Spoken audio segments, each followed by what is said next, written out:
Tandrini moet maar net sê as daar iets is waarmee ons kan help. Adjutant, Nols, sal hy daar... Natuurlik nie, tante. Die dokter het ons gesê die krisis is verby. En al sy ou skapies. Ai, mense, hy het so hard gewerk vir... Ag, tante, moenie daaroor bekommer wees nie. Ons sal die diewe vang. Ek het aangevra vir 'n nuwe man op die stasie. Hy het blykbaar baie ondervinding.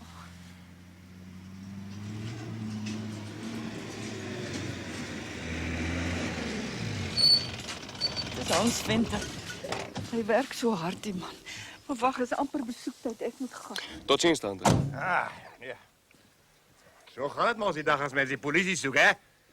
Dan kunnen mensen jullie nergens niet, man. Luister, Hans, as jy 'n klag wil hê, gaan lê dit by die polisiestasie. Konstabel Hamman is aan diens. Ik zeg je dat je hele wereld ligt vol van die lorische sporen, man. Klim net in jullie kar en ga vang die dief.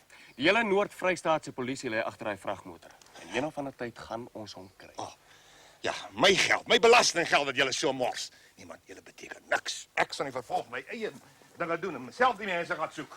En zelf wel ervan. Ik moet wachten voor jullie. Ha.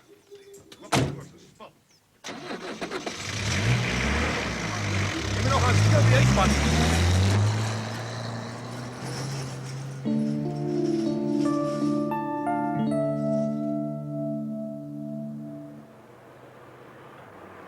Enige verdere berigte oor? Diefstal van 80 groot leerhooi aangemeld op die plaas Vlakfontein, adjutant. Dis Hans Venter. Nou wat die jongens. Luister, Poen, ek berig nou weer is iets snaaks langs die pad. November Foxtrot oor en uit.